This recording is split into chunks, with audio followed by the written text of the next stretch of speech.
영화 아무도 없는 곳 관객과의 대화에 오신 것을 환영하고요. 저는 진행을 맡은 이은성 기자라고 합니다. 만나서 반갑습니다.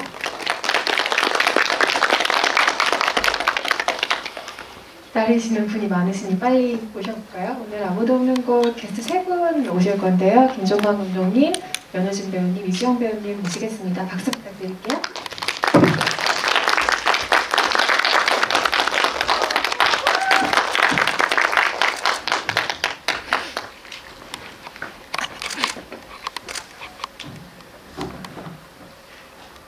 이 팀 등장하는 자리에 제가 카메라 세팅이 예사롭지 않다는 얘기를 몇 번 들었는데 실제로 보니까 굉장히 반갑네요.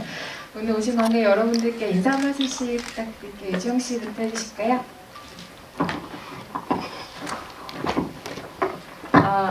안녕하세요. 저는 이주영입니다.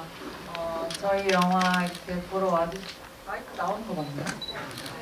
저희 영화 이렇게 보러 와주시고 이렇게 자리 가득 메워주셔서 너무 감사드리고 이 주말 저녁에 저희 영화 같이 또 함께 대화 나누면서 재밌는 추억 만들었으면 좋겠어요. 감사합니다. 안녕하세요, 영진입니다.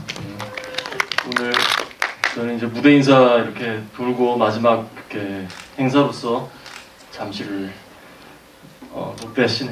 롯데 월드타워 점에서 이렇게 GV로 마지막 일정을 마무리하게 됐는데요. 그 어느 영화보다 이제 GV가 간절하다라고 이렇게 이런 같은 성원에 힘입어서 마지막까지도 저희는 열심히 달리고 있습니다.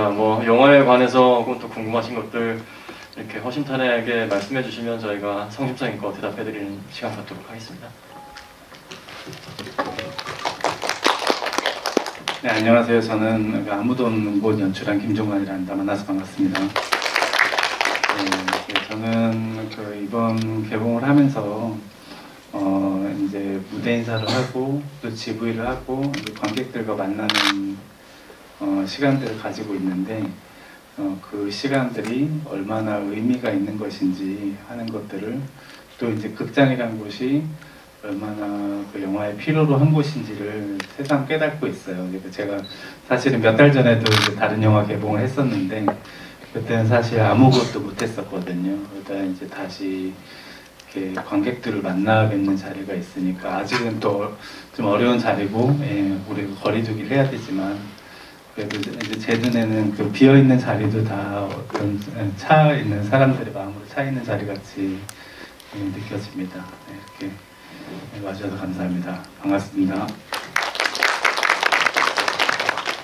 네, 지금 스크린에 단체 채팅방, 오픈 채팅방으로 입장하실 수 있는 QR코드 떠 있고요. 이 QR코드 찍으셔서 들어오시면 아무도 없는 걸 오늘 롯데시네마에서 진행하는 GV 방으로 입장하실 수 있습니다.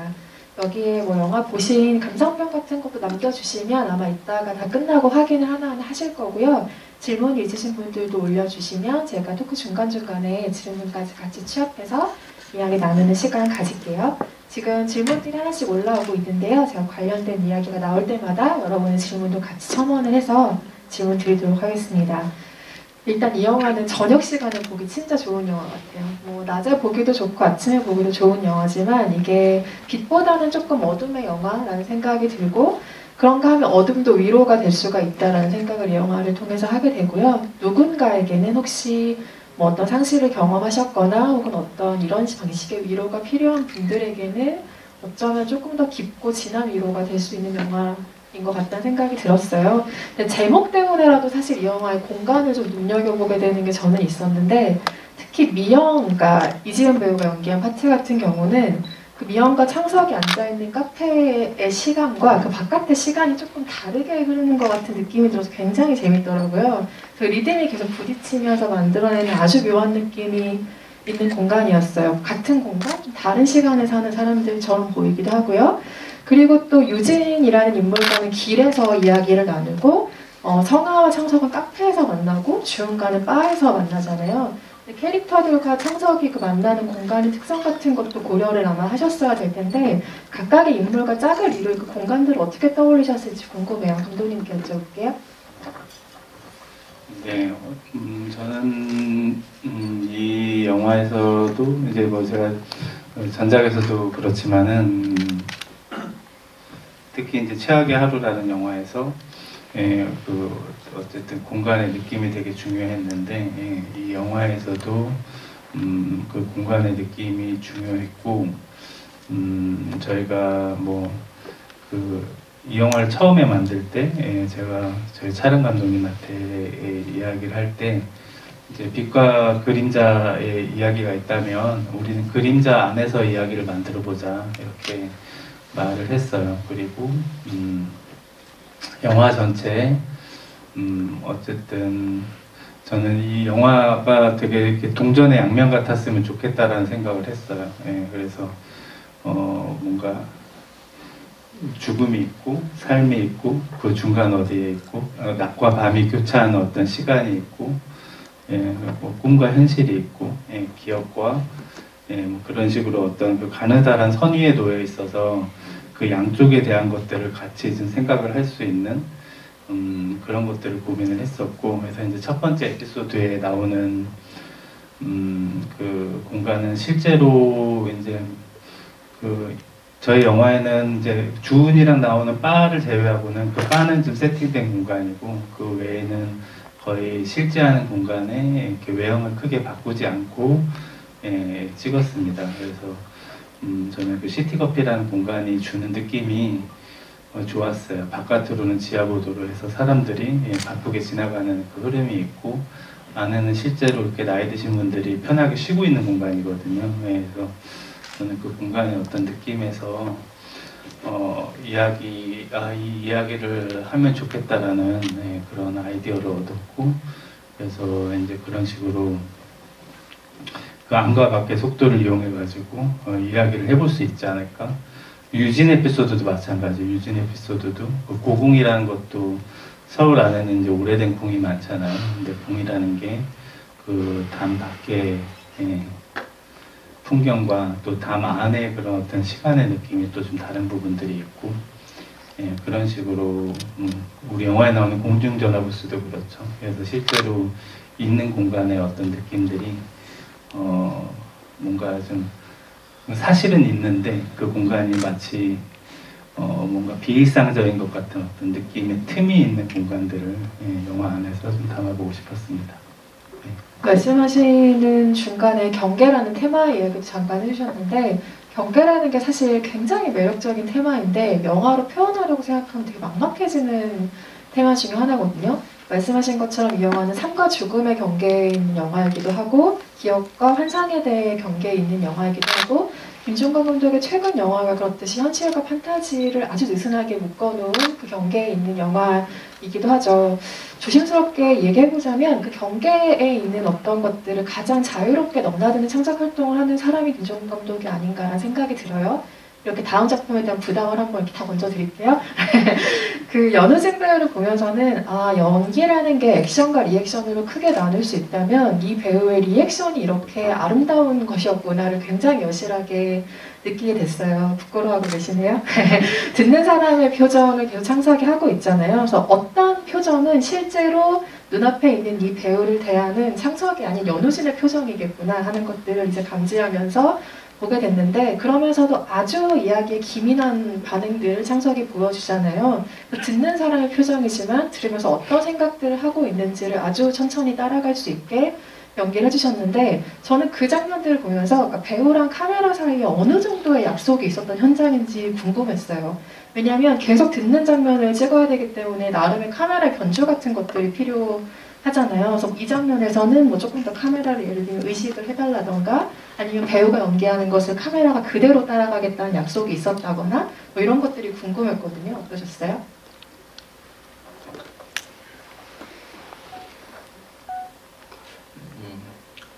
감독님과 작업을 저도 이제 더트해볼 때도 함께하고 이번에 이렇게 함께하게 됐는데 사실 이제 감독님 촬영장에서의 가장 큰 장점이라고 할 수 있다면 그냥 최소한의 장치로 뭐 다 모든 것들을 좀 극대화시킬 수 있는 힘이 있는 것 같아요. 특히나 이제 가장 기본적으로 대화를 중심으로 펼쳐지는 내용들이 많기 때문에 사실 그 대화만 깊게 빠져들고만 있어도 사실 그 영화에서 할 수 있는 모든 것들을 다 해주고 있다라고 생각이 들거든요.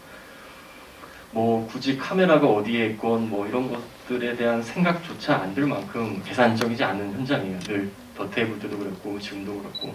그래서 저도 이제 촬영 뭐 다른 작품들도 이렇게 무수히라면 무수히겠지만 해보면서 감독님과의 작업은 항상 늘 좀 새로운 것 같아요. 새로운 것들을 저도 깨닫고 이 현장 자체는 상당히 좀 뭔가 감독님만이 표현하시는 영화적 화법이 좀 되게 독특하고 새롭다라는 생각을 많이 하는데 이번에도 사실 그런 것들을 더 많이 느꼈던 것 같아요. 제가 어느 작품보다도 배우들의 눈을 이렇게 빤히 쳐다봤던 것 같고 배우들의 감정을 많이 읽으려고 그 어느 때보다도 순수하게 상대 배우의 눈을 보면서 상대 배우의 입을 보면서 얘기를 많이 들었던 것 같아요. 그래서 뭐 사실 그 하나 어느 하나 계산적인 게 없었던 것 같아요. 그냥 그 현장을 마음을 많이 비우고 그 순수한 마음 그대로 그냥 놓여있던 게 그걸 그냥 감독님이 계산 없이 또 잘 담아주신 것 같아요. 어떤 사람을 만났을 때 얘기를 아주 자연스럽게 털어놓게 되는 사람이 있잖아요. 아마도 영화 속의 창석은 그런 사람이었을 거라 생각이 드는데 연이라는 단어 쓰시는 분께서 비슷한 질문을 주셨어요. 창석이 만난 사람들은 자신의 이야기를 모두 털어놓는데 창석에게 어떤 힘이 있어서라고 생각하시나요? 라는 질문 주셨네요. 사실 이거는 창석의 힘이라고 생각을 안 합니다. 이게 영화의 어떤 전반적인 또 주제일 수도 있는데 그 누구에게나 이렇게 있을 수 있는 아무나의 존재가 그 누구한테는 꼭 필요한 사람일 것이다라는 생각이에요. 그러니까 사실 그 인물이 놓여 있는 것 자체에 대한 그 포커스가 아니라 그 인물이 지금 그 얘기를 할 수밖에 없는 그 심정에 오히려 더 조금 이제 관객분들께서 더 생각을 해주셨으면 좋겠고 굳이 어떤 사람들은 이걸 왜 창석이한테 굳이 이렇게 이제 연설을 다 하느냐라고 말씀을 하시는 분들도 있는데 사실 이제 저 같은 경우도 살다 보면은 가까운 사람들한테 얘기를 터놓는 것보다는 조금 오히려 거리가 있는 사람들한테 혹은 좀 저를 잘 모르는 사람들한테 이런저런 얘기하는 게 마음이 편할 때가 있습니다. 사실 그런 마음이지 않을까 생각을 해요.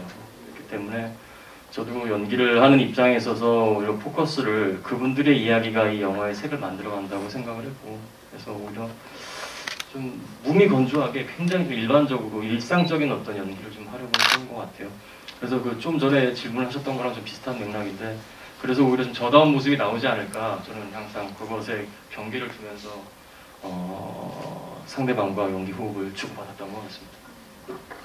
여기서 창석은 소설가잖아요. 그래서 이 영화 전체를 아마도 그가 쓴 소설의 챕터로 봐도 무방하겠죠. 뭐 1장 미영, 뭐 2장 다른 사람 이름 이렇게 나오는 순서들을요. 내레이션으로 잠깐 등장하긴 하죠. 뭐 우리는 미끄러지고 있었고 뭐 이런 식의 내레이션이 등장하기도 하는데 창석이 소설가라는 생각을 자꾸 하니까 저는 이 사람이 어떤 톤으로 글을 쓰는 사람일까 굉장히 궁금해졌어요. 말을 듣는 태도는 어떤 사람인지는 충분히 알겠고 이 사람이 문장을 쓸 때는 간결할까? 감성적일까? 아주 차갑고 직설적인 톤으로 쓸까? 이런 것들이 문득 궁금해졌는데 혹시 상상해 본 적이 있으세요? 창석은 어떤 문장을 쓰는 사람일까?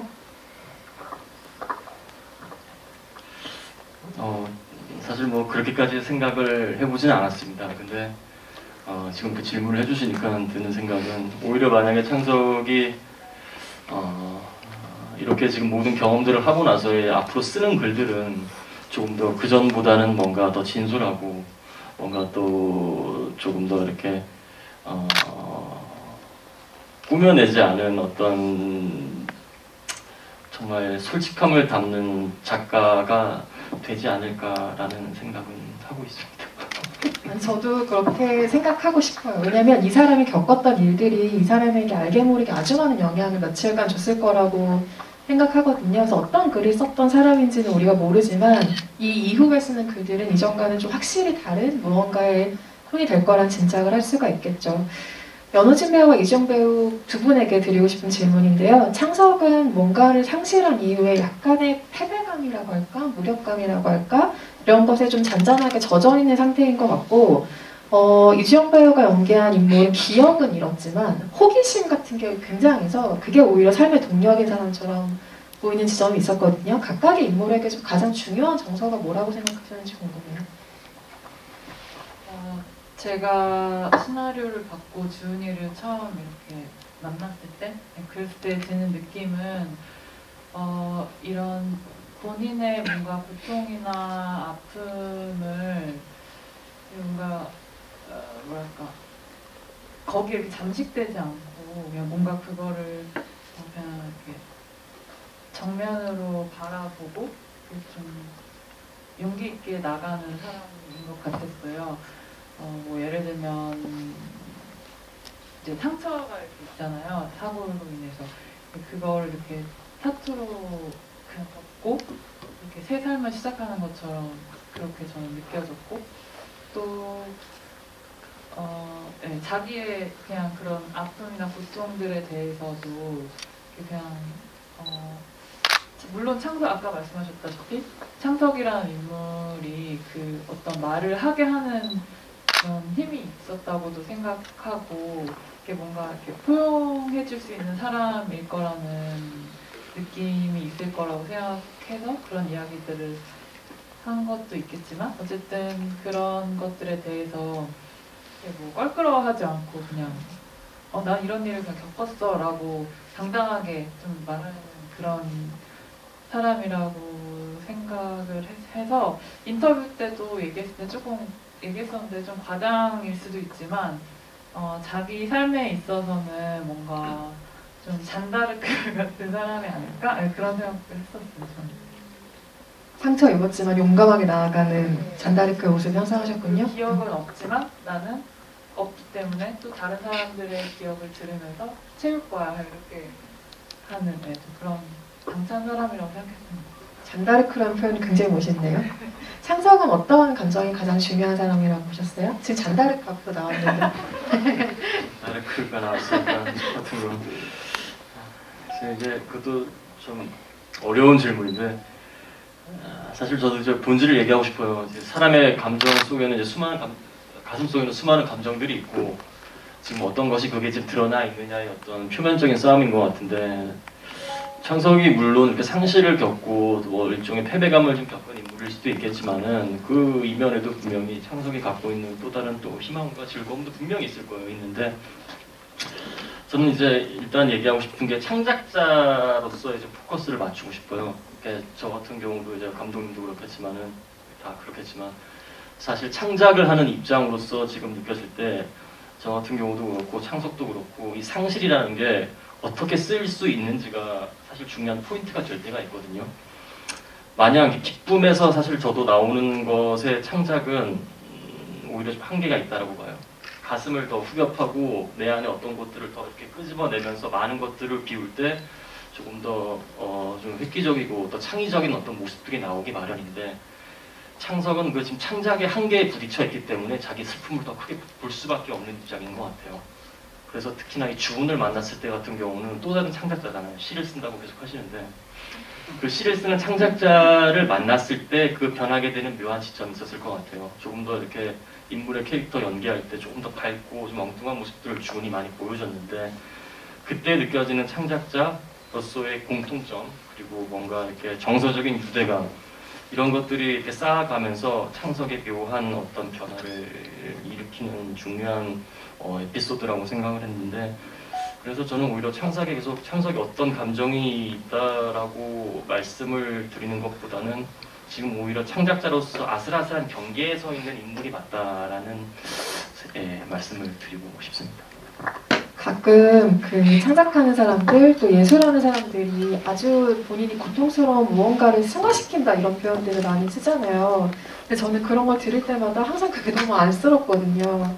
그래서 그 다른 사람이 고통에서 빚어진 무언가를 보고 내가 환희에 차고 내가 기뻐하고 이게 맞는 건가? 이런 식의 의문을 가질 때가 있어요. 하지만 말씀하신 것처럼 어쩔 수 없는 작업이기도 하겠죠. 하지만 모두 행복하셨으면 좋겠어요. 오늘 두 분이 오셨기 때문인지 그 주은의 파트에 대한 질문들이 좀 많은데 주영님 최고라는 대화명 쓰시는 분께서 주은의 근무 마지막 날에 창석을 만나도록 설정하신 이유가 있는지 궁금합니다. 라는 질문을 주셨어요. 답을 듣기 이전에 어절씨고 봉이야? 라는 대화명 쓰시는 분께서 이 질문에 대한 본인의 해석을 달아주셨어요. 직업의 상실 아닐까요? 이렇게. 네. 마지막 날에 왜 하필 창석을 만났다고 생각하세요?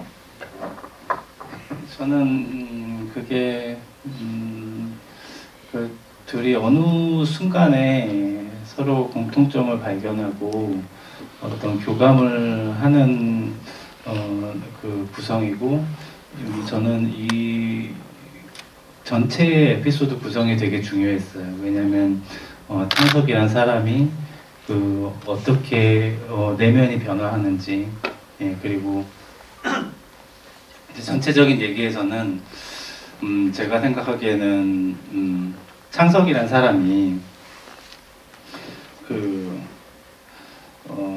자기가 상실감이 있고 고통이 있고, 처음에는 그거를 이제 직접 자기만의 관점으로 이야기를 만드는 사람인데, 어쨌든 많은 사람들을 보고 많은 사람의 고통과 상실을 목격하잖아요. 그러면서 결과적으로 이 사람이 자기의 어떤 고통과 상실을 안고 있는 사람이기 때문에 다른 사람의 상실과 고통에 더 예민할 수 있는 것 같아요. 저는 그거는 창작자로서 제가 생각하는 좋은 자질이라고 생각을 하거든요. 그래서 결국은 그것 때문에 그 안에서 내부가 변해서, 그래서 자기 안에 어떤 기준이 섰기 때문에 결과적으로는 다른 만들어진 이야기를 할 수 있는 그런 과정을 삼았고, 그 과정 안에 이제 많은 사연들의 사람들을 만나는데, 마지막에 이제 주은을 만나잖아요. 그 부분은 제가 이제 만들어 놓고 오랜만에 봤을 때 그 에피소드가 제일 좀 마음이 편하더라고요. 내용의 어떤 재미나 집중도를 떠나서 다른 부분에서는 굉장히 서로 이제 힘든 어떤 것들을 많이 보게 되는데, 여기서는 조금 저는 마지막에 이제 창석의 에피소드는 그게 희망일 수도 있고 비관일 수도 있고는 그거는 관객의 입장에서 남겨두고 싶었지만, 그 에피소드에서는 조금 더 교감하고, 뭔가 또 이제 주은이라는 캐릭터가 처음에 좀 제가 생각하는 거는 되게 남의 말을 듣기 위해서 바텐더를 한다고 하지만 되게 자기가 더 말을 많이 하는 사람이잖아요. 그런 좀 이상한 캐릭터인데, 그러면서 좀 서로 이렇게 방어하고 쭈삣쭈삣하다가 결국은 어떤 교감을 하는 그 장면이 되게 중요했고, 근데 그 교감이 좀 지속될 수는 없겠다. 짧은 찰나의 어떤 만남이었으면 좋겠다라는 생각이 있었어요. 그래서 어쨌든 마지막 근무일에 만나는 그런 식의 것이 되지 않을까. 그래서 저는 둘이 뭔가 다른 식으로 진전되거나 뭔가 이제 그런 쪽으로 이제 여지를 생각하는 것보다는 그 순간의 어떤 둘 간의 교감이 매우 중요하지 않나, 이런 생각을 했었습니다. 다시 그곳에 가도 만날 수 없는 사람이라는 포인트가 중요했군요. 혹시 이주영 배우님은 다르게 생각하셨을까요? 저도 지금 감독님 이야기를 들으면서 생각이 났는데, 저희 영화가 이제 감독님 말씀하셨다시피 경계에 대한 이야기잖아요. 그러니까 마지막이 있으면 또 처음이 있는 거고, 또 만남이 있으면, 이별이 있으면 또 만남이 있는 거고, 또 죽음이 있으면 또 탄생도 있는 거고, 그런 것처럼 또 주은이의 그 마지막 날의 얘기도 그런 의미가 좀 담겨 있지 않을까. 근데 주은의 에피소드가 좀 독특한 건 뭐냐면, 여기 등장하는 캐릭터 대부분이 본인들이 나누고 있는 대화에 집중을 하고 있는데, 주은이 제일 바빠요. 그러니까 한정된 공간이긴 한데 동선이 제일 많은 캐릭터거든요. 계속 칵테일 만들고 여기 갔다 저기 갔다 막 핸드폰 들고 녹음도 해야 되고 막 너무 동선이 많은 캐릭터잖아요. 그래서 근데 이거는 표정을 상대적으로 조금 덜 들킬 수 있는 알리바이 같은 설정이기도 하거든요. 계속 움직여야 되니까요. 그래서 이게 가만히 앉아있는 인물보다 그 인물을 이해하는데 배우에게 좀 수월한 도움이 됐을까? 아니면 동선이 많기 때문에 더 복잡한 느낌이었을까? 궁금했어요.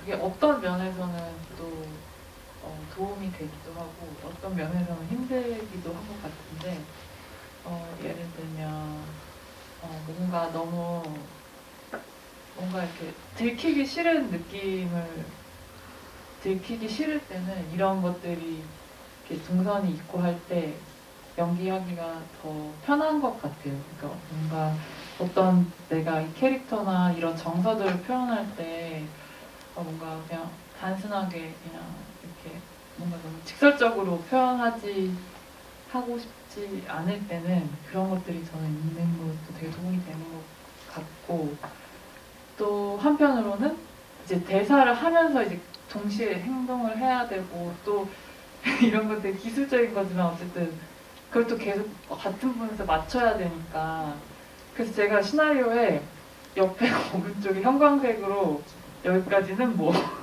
여기까지는 뭐 이런 식으로 표시를 해놨던 기억이 있어요. 동선 안에서 어쨌든 체력으로 움직이기 위해서. 그리고 그 시퀀스에서 제가 창석에게 굉장히 사소하게 궁금했던 거는, 창석이 기다리는 사람이 있다고 거짓말을 하잖아요. 실제로 있었는데 안 온 건가? 어쨌든 창석치고는 좀 의외의 대사처럼 저는 그게 느껴졌거든요. 아무도 안 올 것 같은데 동행자가 있다는 식으로 얘기를 하는 게, 그러니까 대화를 듣는 걸 잘하는 사람이니까 나한테 말 시키지 말라고 선을 긋는 건 좀 아니었을 것 같고, 어떤 마음에서 기다리는 사람이 있다고 한 거지? 라는 아주 사소한 궁금증이 들었어요. 왜 그 얘기를 한 걸까요? 제가 근데 저는 이 에피소드 안에서 먼저 이제 두간의 교감을 말씀드렸었는데, 저는 그 김상호 선배가 한 성화 에피소드도 마찬가지고, 그러니까 저는 이렇게 대화 형식의 뭔가를 할 때 그런 고민을 좀 많이 해요. 뭐냐면 누가 이 둘 간의 관계에서 침범에 들어오는 사람이 누구지? 예, 그걸 누가 방어를 하고 있지? 이런 것들을 생각하면서 이야기를 쓰는데, 특히 그 성화 에피소드하고 그 다음에 주은 에피소드는 조금 이렇게 침범에 들어오는 게 있잖아요. 예, 그러면서 거기에서 그 창석이 처음에는 경계하는 면이 있고, 그게 이제 우리가 모두가 가지고 있는 어떤 습관과 경계인 것 같아요. 그래서 말씀하신 대로 어느 면에서는 제가 생각하기에 기다린 사람이 있다고 얘기하는 거는 좀 그런 방어적인 수단이나 자기를 그냥 방어하기 위한, 나 혼자 온 거 아니에요, 뭐 이런 거에 그냥 사소한 거짓말일 수도 있다. 예. 그런 생각을 했고, 저는 이 작업을 하면서 이제 그전에도 제가 대화 형식의 많은 영화를 했지만, 이 영화는 창석이란 사람이 여러 사람의 이야기를 듣는 과정의 영화거든요. 그래서 되게 듣는다라는 게 굉장히 중요했어요, 이 영화에서. 그래서 듣는다라는 과정이 결국은 창석이, 그러니까 저도 창작자로서 이 이야기도 누군가가 들어주는 사람이 있기 때문에 창작을 할 수 있는 거고, 또 제가 좋은 창작을 하기 위해서는 세상의 귀를 열고 들어야 되는데, 이제 그런 부분에서 우리가 쉽지 않잖아요. 항상 어떤 경계가 생기잖아요. 누군가가 나한테 지금 과하게 침범해 들어오는 게 아닌지, 이런 것들에 대한 많은 스스로의 방어 수단들이 있고, 그런 부분들이 있는데, 그 경계를 넘어서서 결국은 그 사람에 대해서 이해하게 되고, 뭔가를 바라보는 과정에 대한 이야기를 하는 게 제가 이 영화에서 좀 다루고 싶어 하는 것 중에 되게 중요한 포인트였어요. 그래서 이제 그런 부분에서 그 침범에 들어오는 것을 어떻게 반응하느냐에 대한 고민을 했다고 말씀드리고 싶습니다. 그런 차원이라면 창석은 끝까지 철벽을 치는 사람은 못 되네요. 처음엔 그렇게 쳐놓고 나중에 굉장히 많은 이야기를 하고 돌아가잖아요. 근데 그 시퀀스에서 또 재밌었던 것들은 이 두 사람의 대화가 약간은 방어적인 상황에서 나오는 것이기 때문일 수도 있겠지만, 다른 에피소드에서 얘기하는 대사보다 조금 더 날카롭고 핑퐁 같다고 해야 될까요? 탁탁탁 서로 받아치는 게 있는데 지어낸 것이 더 솔직할 때도 많아요 라는 얘기를 하잖아요. 근데 사실은 연기라는 것의 본질은 이게 실제로 있는 무언가는 아니지만 이거를 진실로 믿게 하는 가장 궁극의 세련된, 잘된 거짓말이라는 생각을 종종 하곤 하는데, 물론 캐릭터와 상황을 대하는 그때 배우들의 마음은 진심이겠지만, 지어낸 것이 연기라고 설정을 한다면 평소에 자신보다 두 배우들은 연기를 할 때 좀 더 솔직해지는 편인지 궁금해요.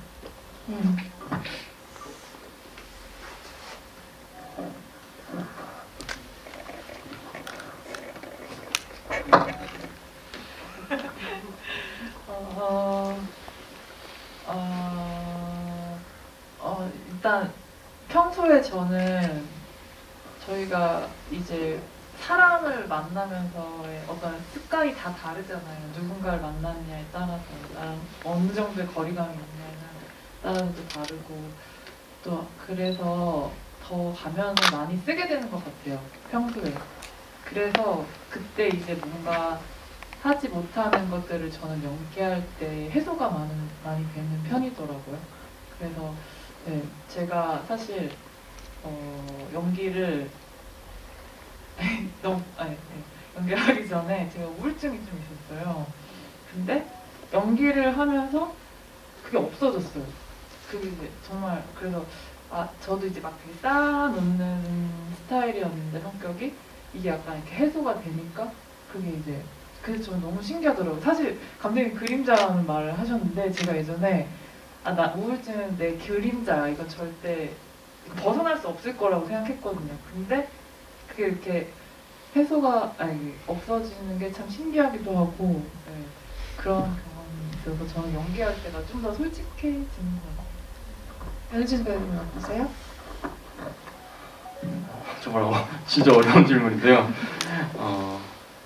저 같은 경우 이제 예전에는 이제 연기를 하면서 연기를 하는 과정 자체가 나를 찾아가는 과정이다 막 이렇게 생각했던 때도 있었어요. 근데 사실 이제 연기에 대한 생각과 가치관들은 늘 바뀌는 것 같아요. 끊임없이 바뀌고 고민하고 좀 그것에 대한 어떤 고뇌도 늘 하고는 하는데 또 최근에 들어서는 연기를 하면서도 정말 내 자신을 모르겠더라고요. 예전에는 내 자신이 조금 더 솔직할 수도 있었는데 지금은 정말 내 자신이란 사람이 어떤 사람인지도 잘 모르게 됐고 근데 늘 그런 이제 치열한 과정 속에서 정답은 뭔지 모르겠지만 늘 싸우고 있는 것 같아요. 근데 뭐 저뿐만이 아니라 더 훌륭하신 선배님들이나 후배님들도 이런 생각들을 하겠죠. 근데 그런 그 정답 없는 정답 속에서 늘 일단 고민하고 있다는 자체가 중요하고 그것이 이제 그렇게 고민하는 것 자체가 저는 개인적으로 연기를 할 때 책임감이라고 저는 생각을 하거든요. 그래서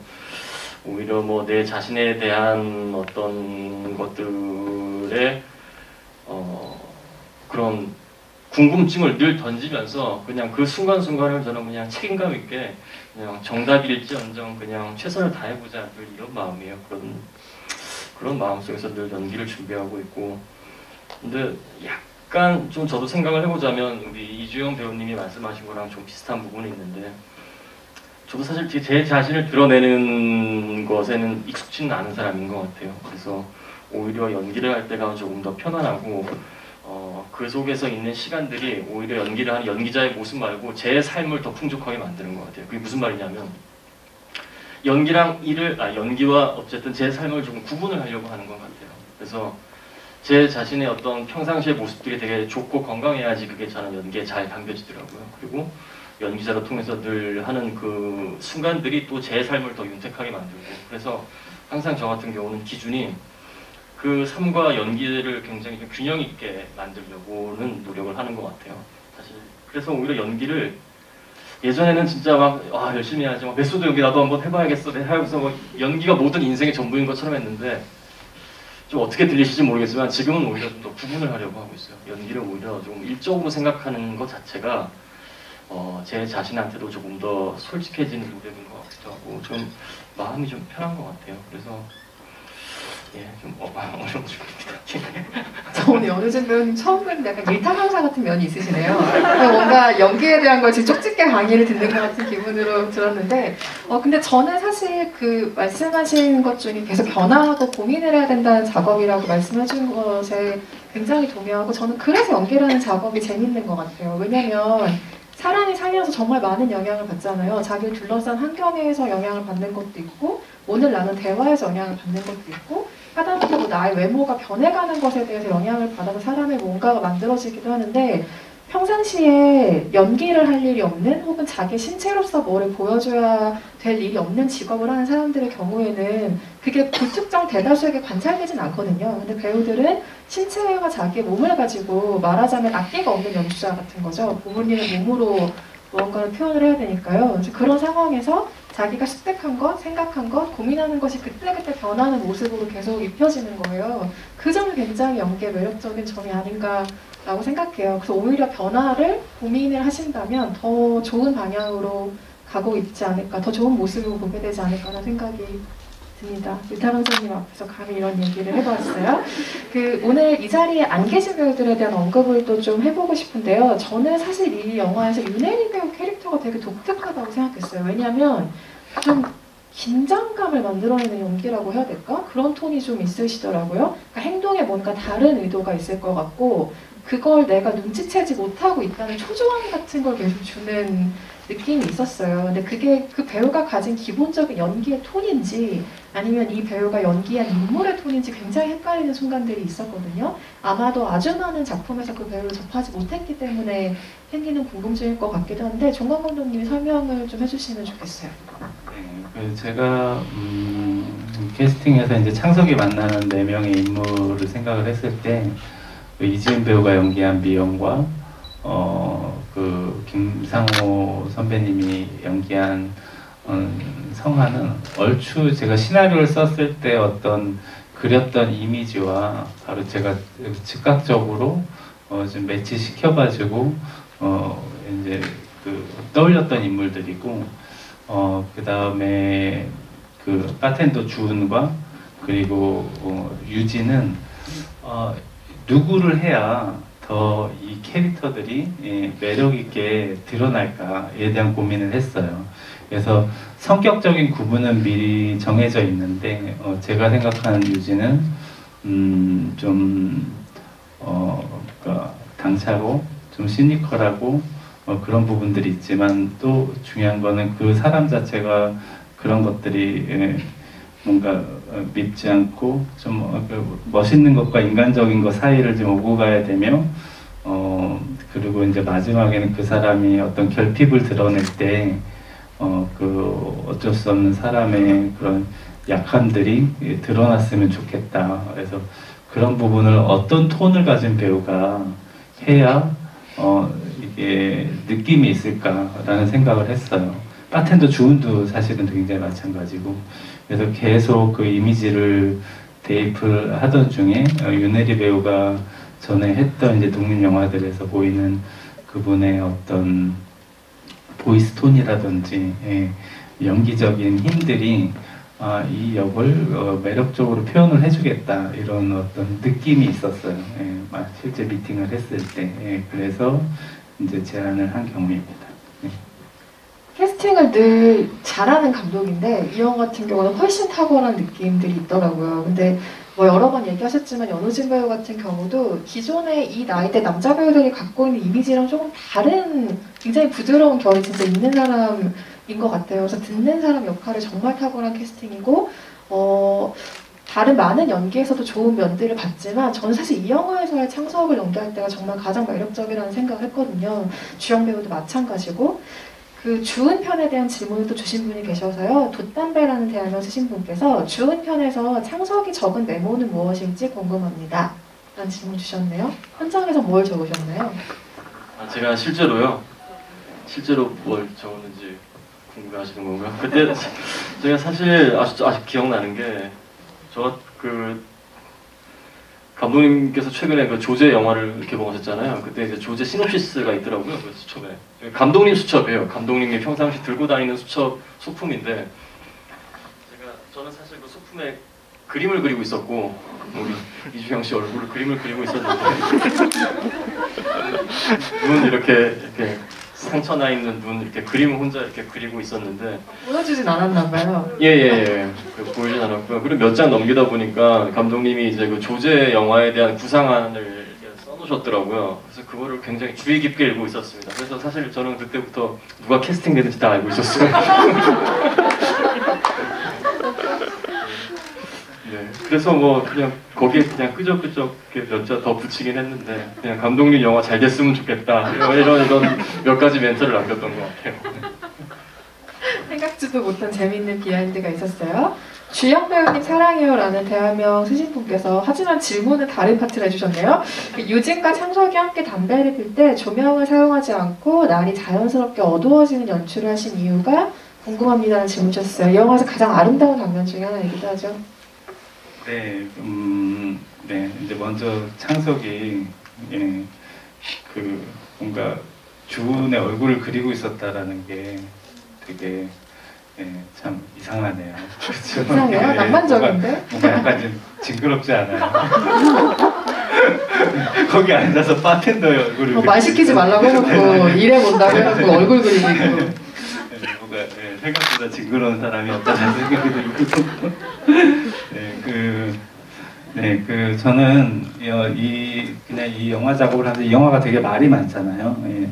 근데 저는 말이 많지만 그 말을 하는 사람이 어떤 것도 중요하지만 그 말을 듣는 것이 또 되게 중요하고 이 영화는 영화적인 언어로 이 영화를 한번 찍어보고 싶었어요.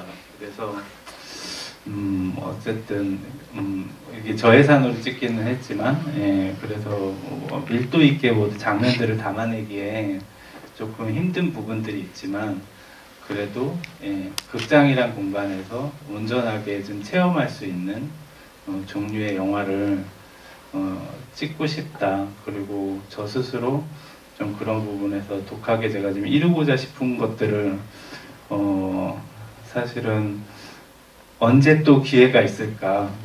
나중에 내가 이런 작업을 할 때도 많은 것들에서 좀 더 보편적인 것들 안에서 좀 더 많은 사람들의 사랑을 받을 수 있는 것들 안에서 이야기를 만들어야 창작자로서 오래 살 수 있을 텐데 그 전에 뭔가 더 좀 제 안에 있는 것들로 깊게 좀 의미 있는 편지를 아주 개인적인 편지를 보내는 마음으로 영화를 찍자라는 생각을 했고 이제 그 안에는 그 말씀드린 그런 영화적인 언어들 그 사운드도 사실은 중요했어요. 극장 안에서 우리가 시각적으로 보긴 하지만 우린 굉장히 이렇게 어두운 구석이 많잖아요. 그리고 이제 빛이 소멸하는 어떤 순간에 대한 것들이나 이런 부분들을 이제 집중해서 찍었는데 거기에 어떤 소리의 중요함도 있었고 그 장면을 찍을 때는 저는 둘이 어떤 이야기를 할 때 그것들이 처음에는 어떤 형상들이 보이다가 어느 순간에 그 형상들이 사라지고 담뱃불들만 보이고 그렇게 어둠으로 점점 물들어가는 그 과정을 그 극장이란 공간에서 관객들이 보면 좀 어둠이 편안하다고 느낄 수 있지 않을까라는 생각을 했어요.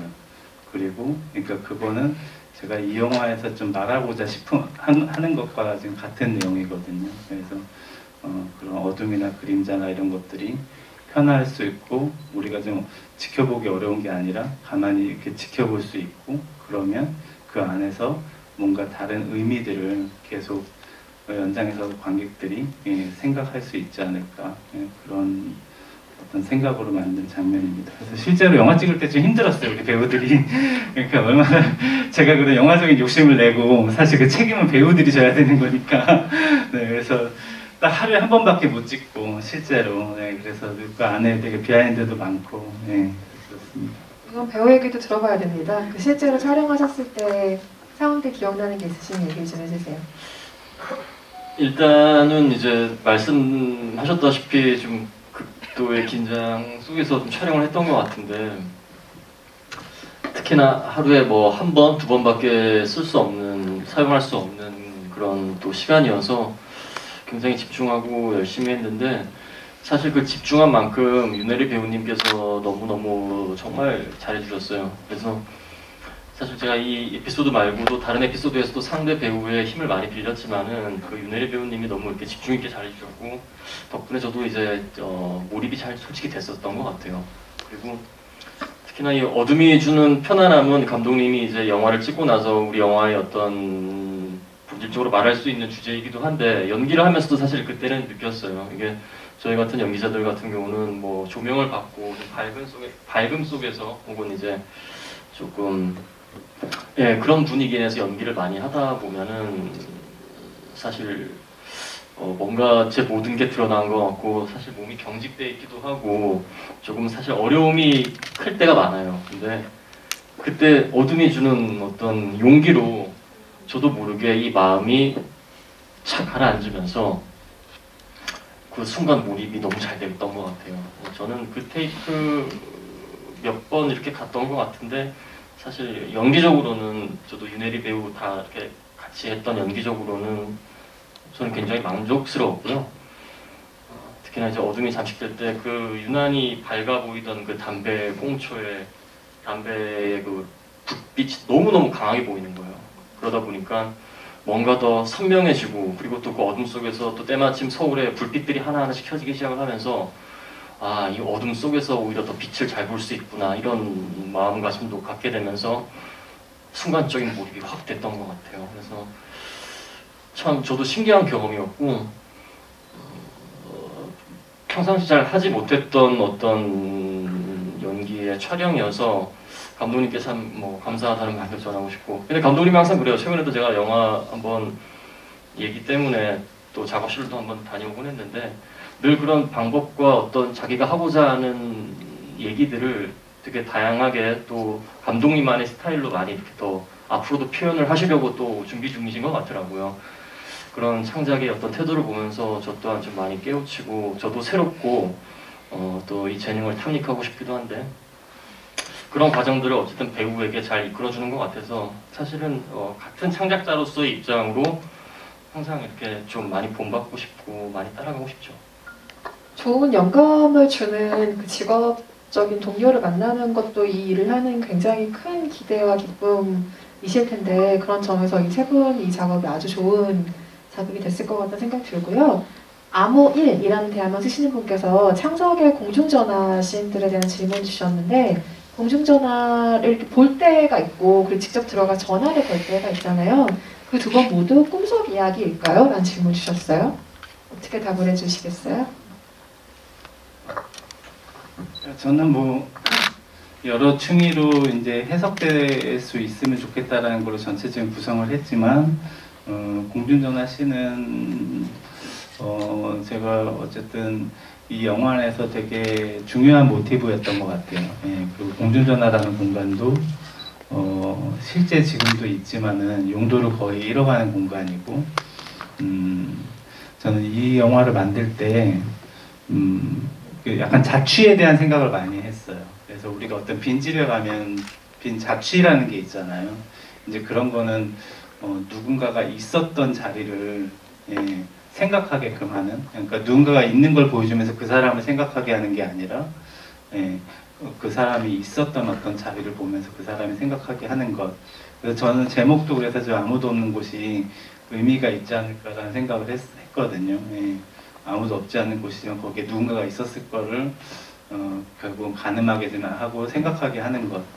이런 부분들이 되게 중요하고 공중전화 부스도 그런 느낌에서 어떤 경계에 서 있는 또 창석에게 그런 경계에 서 있는 공간이고 아마도 두 번째 것이 꿈이 맞겠죠. 그렇죠? 긴 통화를 하는 그 부분은 이제 확실하게 꿈이고 그 다음번에 이제 흐름에 대한 것들은 저는 이게 취미를 가지고 좀 해석할 수 있게 되기를 좀 바라고 있습니다.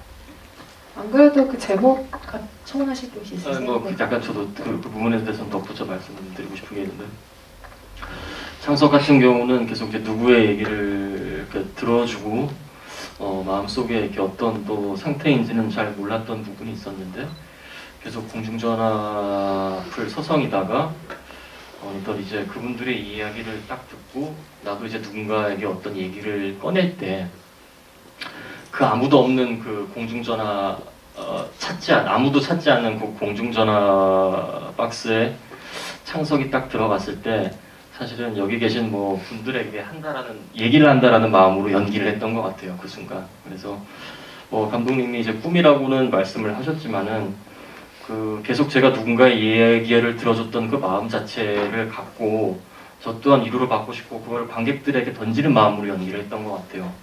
그 관객들한테 제가 저만의 위로를 받고 싶은 마음을 관객들이 받고 관객들에게 던지고 관객들은 그저 그 얘기 자체가 창석의 꿈이었으면 좋겠다라고 바라고 있는 마음을 느끼면은 그걸로면 그 시인이 잘 표현되지 않을까라는 생각을 했던 것 같습니다. 느꼈습니다. 느꼈다고 바로 즉답을 하고 싶어요. 아무도 없는 곳이라는 제목을 고시다 보면은 감독님이 얘기하신 것처럼 역설적으로 다른 풍경이 떠오르거든요. 그러니까 아무것도 없는 텅 빈 밤의 풍경들이 몇 번인가 이 영화에서 몽타주로 계속 등장을 하는데 희한하게 그걸 보면 이전에 그 곳을 가득 채웠던 시간들, 사람들, 이야기 같은 것들을 계속해서 떠올리게 돼요. 그래서 아무도 없는 곳이라는 제목이 굉장히 역설적인 느낌으로 다가오고 이제는 사라지고 없는 것, 예전엔 눈에 보였지만 지금은 보이지 않는 것들을 생각하게 한다는 저는 굉장히 묘한 제목이기도 하죠. 그리고 이 영화와 또 느슨한 연결점을 갖는 그 이지은 배우가 마찬가지로 출연했던 페르소나 밤을 걷다라는 작품에는 우리는 여기에 있는데 아무도 기억하지 못해. 다 사라지고 밤뿐이네 안녕이라는 아주 직접적인 대사가 등장하기도 하죠. 그래서 그 텅 빈 거리의 풍경들을 바라보는 카메라 또한 이 영화에서 아주 중요한 캐릭터를 담당하고 있다는 생각이 듭니다. 영화에 아주 여러 가지 테마가 있지만 그 중에서 그 경계에 있는 것들을 생각해 보면 뭐 나이 들음에 대한 것, 죽음에 대한 것, 상실에 대한 것 이런 굵직한 테마로 연결이 되는 지점이 있는데요.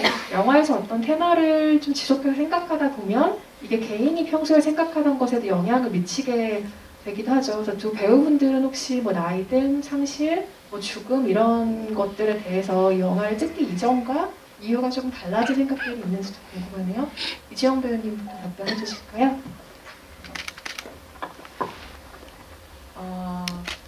제가 이 영화를 오랜만에 얼마 전에 보고 감독님께 말씀드린 게 지금 다시 찍으면 제가 더 잘할 것 같다 이런 말씀을 드렸었어요. 근데 그게 뭐 연기가 마음에 들고 안 들고 이런 게 아니라 뭐랄까 지금 저도 또 뭐 한두의 나이를 먹어가면서 또 뭐 여러 상실들을 겪고 또 이렇게 또 이렇게 생각도 변하고 하면서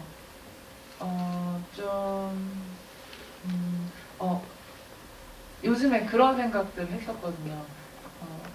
이제는 좀 상실에 대한 내가 이야기를 하면 할 수 있을 것 같다. 이제는 좀 그럴 수 있는 나이가 된 것 같다라는 생각도 했었고, 또 아까 기자님이 말씀하신 것 중에 그런 말씀을 하셨잖아요. 배우들은 그 고통을 승화를 시켜야 되기 때문에 마음이 안타깝다고 생각을 하셨는데, 또 저는 반대로 그런 생각도 해요. 이렇게 고통스러운 일이 많고 상실이 많은 사람이 살면서 그렇잖아요. 근데 내가 만약에 연기를 안 했으면 어쩔 뻔했을까? 이걸 내가 그 승화시킬 무언가가 없었으면 어떻게 할 뻔했을까? 한편으로는 저는 이 연기를 한다는 게 참 다행이고 감사하기도 하고 그렇거든요. 그래가지고 저도 이제 상실을 이렇게 이야기하고 이렇게 또 많은 분들과 이런 이야기를 또 허심탄회하게 이야기할 수 있는 자리가 있어서 너무 좋고 또 우리가 이런 것들에 대해서는 어쩌면 굉장히 좀 이렇게 외면하려고 하거나 그냥 덮어두려고 하거나 이런 경우가 많은 것 같은데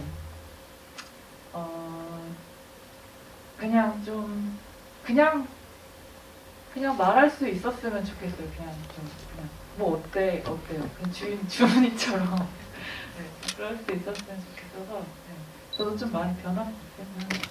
이 답변을 듣고 계시던 이주영 배우님 뒤집어진다라는 대화를 쓰는 분께서 역시 대배우 이주영 저희 마음에 불지는 방화상수범이라는 마음에 불을 지는 방화상수범이시래요. 그런 사랑을 또 남겨주셨어요. 연혜정 배우님은 어떠세요? 정말 이렇게 저도 비슷한 마음가짐이에요. 사실 이렇게 뭐 저뿐만이 아니라 여기 계신 모든 분들도 지금의 어떤 이 시기가 굉장히 좀 답답하고 힘드신 부분들이 있고 사실은 그게 또 더 크게 좀 작용하는 부분이 있을 거라고 생각을 해요.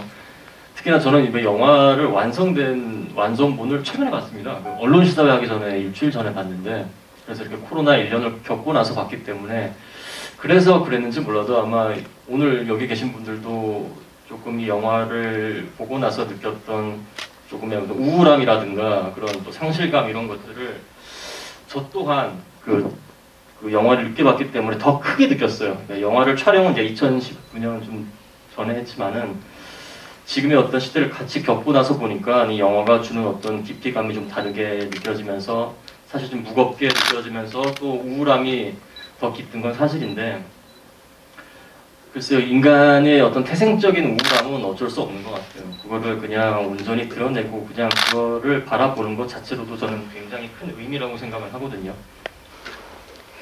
저는 이 영화가 보고 싶은 영화라기보다는 언젠가 나중에 또 몇 년이 지나서 딱 봤을 때도 그냥 그 순간을 잠깐 멈추게 하는 힘이 있는 것 같아요, 우리 영화가.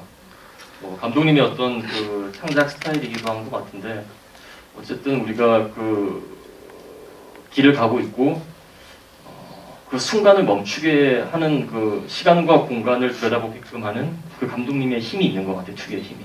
그래서 영화를 보고 잠시나마 이렇게 우리가 서서 그냥 길거리에 쓰던 아니든 뭐 잠시나마 내가 하고 있던 길들을 멈추고 그냥 그 영화적 의미를 생각하면서 잠시나마 내 속의 우울감을 들여보는 것 자체도 굉장히 저는 큰 용기라고 생각을 하고 의미가 있다고 생각을 하거든요. 저는 우리 영화가 그런 영화라고 생각을 합니다. 그 제가 얼마 전에 유튜브에서 약간 행복에 대한 이야기를 하시는 거 봤는데, 그분 근데 너무 좋은 말 해주신 게, 행복이 그냥 기쁨이나 이런 거를 이렇게 따라가는 게 아니라 우울한 걸 즐길 수 있어요. 그게 행복이라고 그분이 말씀하는 거 갑자기. 아니 제가 얘기를 들을 땐 지금 이쪽 방향을 보고 있잖아요. 근데 감독님이 두 배우분들을 너무 그윽하고 사랑스러운 눈으로 보고 계셔서 지금 그쪽에서 보는 저도 그렇죠. 지금 눈이 계속 그런 식으로 오가고 있는데, 시간 관계상 마지막 질문 채팅방에서 하나 드릴 수 있을 것 같은데요. 붕치붕 만세 연우진 최고라는 대학을 쓰시는 분께서 영화 중반부에 돛담배 전시된 걸 보는 장면이 잠깐 나오잖아요. 그리고 마지막 장면에서 어린아이가 다시 가지고 노는 장난감으로 돛담배가 나온 이유는 무엇인가요? 라는 질문 주셨네요. 네. 그러니까 이 의미들을 제가 다 정확히 짚어서 이제 말씀드리는 것보다, 이 영화에 저는 이제 계속 이 영화를 왜 만들었는지에 대한 이야기를 말씀드리는 게 더 이렇게 의미를 좀 잘 전달드릴 수 있는 것 같아요. 그래서 저는 저 스스로가 기본적으로 창작자로 살면서, 아까 어쨌든 본인이 힘들었고 이런 부분들 내가 배우가 아니었으면 어떻게 해서 버틸 수 있을까라고 말씀하셨는데, 그러니까 저도 되게 많은 비관을 좀 안고 사는 사람이에요. 그런데 이 창작자로 사는 거는 어느 면에서는 그 고통을 잘 들여다봐야, 저 스스로의 고통을 굉장히 잘 들여다봐야 되는 순간인 것 같아요. 그래서 어떻게 보면 중간에 성화에게서 청산가리를 훔치잖아요. 그 훔치는 것 자체가 이 사람의 죽음을 모면하게 해주는 걸 수도 있지만, 저는 그게 어떤 면에서는 창석이란 사람이 또 죽음을 안고 있는 거라는 생각이 들거든요. 본인 자체가. 본인이 나중에 그런 어떤 유혹이 있고, 그러니까 저는 그래서 마지막에도 그게 그 창작에 대한, 이 사람이 또 창작에 대한 어떤 결론을 내는 것과 또 죽음이라는 것 자체를 그 나누어진 층위를 좀 같이 좀 곰곰이 좀 생각을 해봤으면 좋겠다라는 생각을 했어요. 왜냐하면 그게 굉장히 중요한 것 같아가지고, 이 내용 안에서, 그리고 그렇게 어떤 창석이란 사람은, 그리고 그런 그 고통을 끌어안음으로 해가지고 결국은 좋은 창작을 할 수 있는 것이고, 그래서 지금 그런 면에서 이 사람이 결국은 자기의 고통들이 있고 그걸로 이제 많은 사람들을 보고 이해하고 그 과정에서 어떤 만들어진 이야기를 해서 길에 그냥 스쳐 지나갔던 사람의 사연 없음을 좋은 사연으로 만들어주면서 어떤 창작을 진행하게 되는 그런 어떤 과정의 이야기로 생각을 해봤던 것 같습니다. 돛담배의 의미에 대해서도 관객 여러분들께서 이 답변을 토대로 다시 한번 생각을 해봐 주시면 좋을 것 같고요. 밤새도록 이야기를 나누고 싶지만 오늘 이분들이 아침부터 무대 인사도 하셨고 피로감도 쌓여있는 상태이기 때문에 이만 보내드려야 되겠네요. 오늘 뭐 짧다면 짧고 길다면 긴 시간 동안 관객 여러분들과 영화 이야기 나누셨는데요. 이지영 배우님부터 끝인사 한 말씀씩 부탁드리고 자리 마무리하겠습니다. 네, 이렇게 내일 또 월요일인데 주말 일요일 저녁을 저희 영화에 이렇게 함께 해주셔서 너무 감사드리고 이런 이야기들 함께 나눌 수 있어서 너무 좋았어요. 제가 작년에 되게 등산을 많이 다녔어요.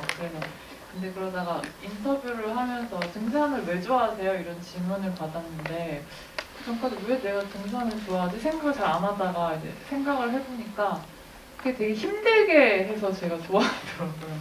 그래서 어떤 일이든 내가 굉장히 힘들게 뭔가 얻어야 제가 같이 사람이 좀 그런 것 같아. 나약해서 그런지 그렇게 가치를 있게 생각하게 되는 것 같더라고요. 그래서 뭔가 상실이 있어야 또 그 삶을 더 가치 있고 아름답게 또 바라볼 수 있게 되는 것 같고 또 우리가 되게 영원히 살 것처럼 살잖아요. 죽음이랑 내가 당연 죽을 거라고 생각하는 사람은 아무도 없잖아요. 그러니까 좀 죽음에 대해서 또 상실에 대해서 우리 영화를 보면서 또 많은 의미를 돌아보고 가지셨으면 좋겠습니다. 감사합니다.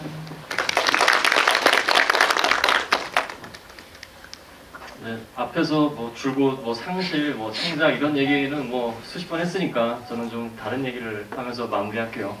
결국 감독님께서는 어떤 주제를 대화를 통해서 풀어왔듯이 저도 좀 오랜만에 얘기를 좀 많이 하니까 물론 몸은 좀 피곤하긴 하지만 굉장히 좀 정신적으로는 힐링되는 느낌이 들거든요. 계속 지난 1년 동안 입 닫고 살다가 오랜만에 사람들한테 이런저런 얘기도 하고 좀 두서없이 얘기도 하면서 좀 이렇게 생각해 보니까 참 기쁘네요. 얘기를 할 수 있다는 것 자체가. 그래서 여러분들 이렇게 마스크 쓰고 이렇게 답답하시겠지만 또 돌아가셔서 각자의 인생에 또 이야기를 할 상대를 찾아서 그분들과 또 각자의 인생의 이야기를 또 잘 풀어나가시길 바라겠습니다. 오늘 이렇게 자리 빛내주셔서 너무나 감사드립니다. 저희 뭐 점점 이렇게 하루하루 지루하면서 이렇게 심화 버전처럼 점점 이제 뭐 여러 가지 이야기들을 또 이제 같은 이야기를 우리가 또 하기 싫으니까 계속 어떤 생각들을 하고 고민들을 하고 하면서 여러 가지 이야기가 나오는 것 같아요. 그리고 저는 이 이야기를 만들었을 때 처음에 어떤 이제 비관에 대해서도 설명을 드렸지만 그래서 저는 어떤 창작을 할 때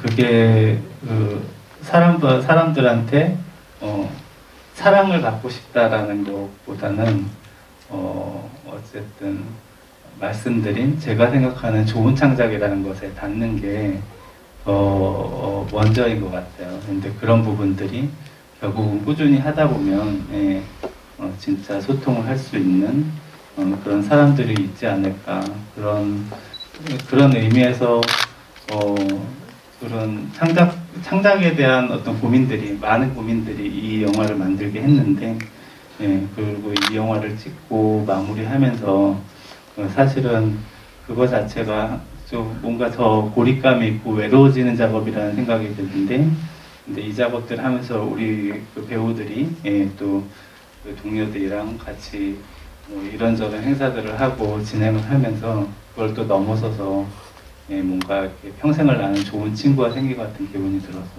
그게 너무 감사하고 또 그렇게 또 좋은 관계 맺기가 되는 영화 관객들이 우리가 좀 만날 수 있는 그런 게 되면 좋겠다라는 바람을 가져갑니다.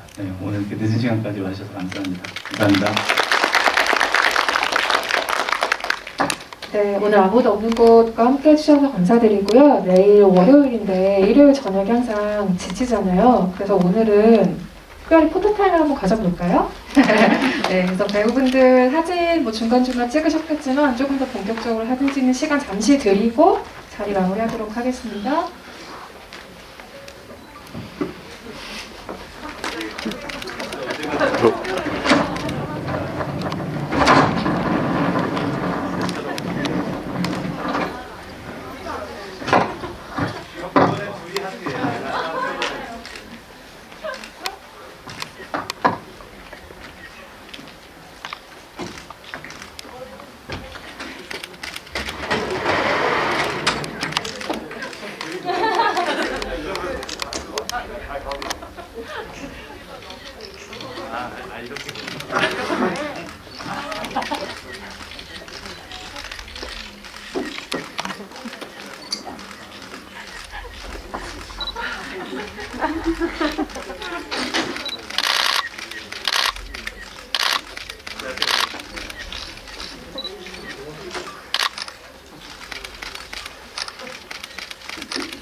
가게분들도 한 번만 해주세요. 알겠습니다.